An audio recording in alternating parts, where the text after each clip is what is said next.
ينضم إلينا من الرباط رئيس العصبة المغربية لمحاربة السل والأمراض التنفسية الدكتور جمال الدين البوزيدي. دكتور أهلا بك معنا في سكاي نيوز عربية. بداية أود أن أستفسر. مرحبا سيدتي الفاضلة. أهلا بك. أود أن أسأل بداية عن الآلية المتبعة اليوم في توزيع هذا اللقاح المرتقب طبعا بعد لربما بضعة أسابيع أو أيام، ولمن ستكون الأولوية وهل سيكون في شروط صحية معينة للراغبين بالحصول عليه؟ بسم الله الرحمن الرحيم، والصلاة والسلام على أشرف المخلوقات والمرسلين. شكرا على الاستضافة. حقيقة موضوع التطعيم أو اللقاح هو موضوع الساعة حاليا، لأنه كما تعلمون العالم يعيش تحت وطأة هذه الجائحة التي كانت لها تأثيرات سلبية جدا على عدة مناحي في الحياة، مناحي الاقتصادية، الاجتماعية، المالية والنفسية والاجتماعية.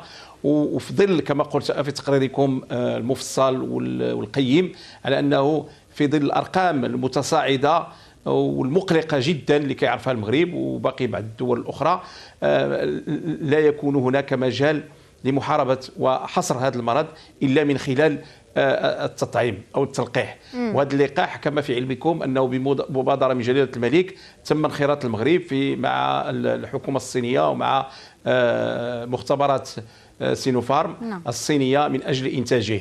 هذا اللقاح كما جاء في التقرير على أنه عنده 97% ديال نسبة النجاح حسب الدراسات ديال المختبر المكلف، وأنه تكون هناك ظهور أجسام مضادة في ظرف 4 أسابيع، وأن مدى الفعالية تكون إلى مدة 3 سنوات. هناك يجب أن نتكلم عن الأعراض الجانبية، لأنه كل اللقاحات تكون لها أعراض جانبية.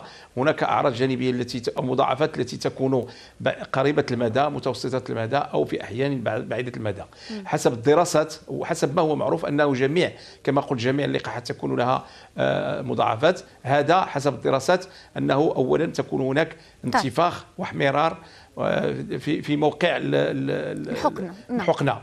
ثانيا تكون هناك واحد المدة يومين أو 3 أيام ارتفاع خفيف في درجة الحرارة، بعض المرات ارتعاش، آلام في الرأس، آلام في المفاصل. وهذا دليل على أن الجسم يتفاعل مع هذا اللقاح، وأنه من خلال ذلك يتم إنتاج ليزونتيكور أنتي بادي، مضادات الأجسام التي تقي الجسم. فيما يخص طريقة التوزيع، أنا بعيد عن هذا المجال، ولكن حسب تخميني فإنه أولا يجب تطعيم كافة الشعب المغربي، لأنه من أجل معالجة هذه الجائحة يجب أن تكون هناك إصابات أكثر من 70% حتى تتم تكوين المناعة الجماعية أو مناعة القطيع. طب دكتور جمال الدين، اليوم يمكن المغرب من أول الدول اللي أخذت هذه المبادرة بحملة تطعيم وطنية، ويمكن ستكون يعني طبعا الأعين مسلطة لمراقبة مسار هذه العملية وكيف ستكون نتائجها. فكيف تتوقع بداية أن يتفاعل أيضا الشارع المغربي مع هذه الحملة؟ والسؤال وكيف ستتغير أيضا لربما الحياة في ظل هذا يعني من بعد هذه الحملة؟ هل يمكن القول أن الحياة ستعود إلى طبيعتها؟ سؤال وجيه ومهم جدا وفي الصميم، لأنه يمكن من خلاله تنوير الرأي العام الوطني المغربي وكافة مستمعي قناة سكاي نيوز العربية، لأنه كما قلت مسبقا أستاذتي الجليلة أنه طريقة معالجة هذا المرض إما تكوين المناعة الجماعية أو مناعة القطيع عند إصابة أكثر من 70%، وهذا شيء مستحيل، لأن حاولت أن تقوم به المملكة المتحدة الإمبراطورية التي كانت لا تغيب عنها الشمس ولم تستطع، لأنه كان واجبا عليها أن توفر 30 ضعف أكررها ديال الإمكانيات اللي عندها البشرية والتقنية واللوجستيكية، وهذا شيء مستحيل.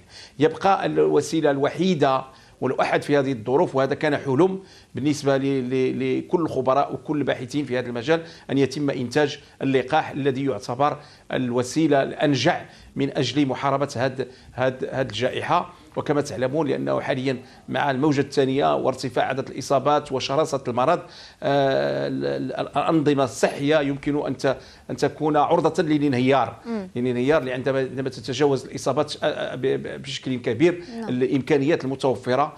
ونحن نعلم ان الطواقم الطبيه قد تعبت، لانه هذه تقريبا 8 اشهر او اكثر وهم يعملون على قدم وساق. التطعيم ليس اول مره هذا يتم انتاج التطعيم، يجب ان لا نتخوف وان لا نذهب مع نظريه المؤامره. هذا تطعيم مختبر في الصين وفي دول اخرى، كاين اكثر من 160 محاوله منها 16 متقدمه هذه تم انتاجها. يجب ان لا يكون هناك تخوف.